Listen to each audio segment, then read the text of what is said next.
Hey guys, Jonathan here with TLD, and as many of you may or may not know, there's been a ton of leaks regarding Apple's upcoming iPhone 5C, and more specifically, over the past week or so, their upcoming iPhone 5S, which from the looks of it, it's pretty much all but official that we will see a quote-unquote gold iPhone 5S. Now I say that because I was able to get my hands on one of the leaked back casings, and it's definitely more of a champagne color. It's a little lighter, not so in your face when you think of the word gold. And initially, before I shot the video, I wanted to bring you a little more than just a first look at the back piece of a case. I can see that being a little bit boring, so I got the crazy idea to see if I could rip apart and dissect an iPhone 5, but put it back together inside the iPhone 5S housing. So it was tedious, but at the same time, it was fun seeing how much detail and precision goes into these pieces of technology that we use on an everyday basis and sometimes take for granted.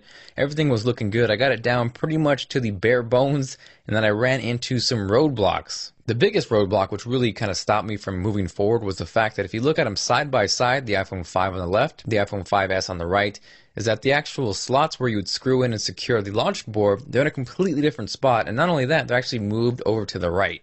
I could have half-assed it and kind of forced it in there and screwed it in certain spots, but it really didn't sit right, and I noticed if I was trying to insert the SIM card, it was giving me problems, and I really didn't want to ruin a perfectly good iPhone 5. So that actually shows me by Apple moving it over slightly to the right that they're going to beef up the processor but slim down the form factor, effectively leaving more room for battery on the left. If you notice, right now on the iPhone 5, the battery kind of just goes right to those screw slots, and by putting the same battery into the iPhone 5 housing, you can see there's a little more space for battery, which is definitely a good thing. Aside from that, there was a few small differences like the inner screws towards the top. Those were slightly different as well, and you can obviously see the cutout for the flash is different on the iPhone 5S, which obviously means we should see a much improved flash. On the outside, however, everything pretty much looks identical. The lightning port, the speakers, the headphones, the SIM card slot, even the buttons, they're all placed the same. We just really see those tweaks and differences on the inside. So at the end of the day, while I really wanted to bring you guys a fully functional, iOS 7 equipped gold champagne iPhone 5S Frankenstein prototype,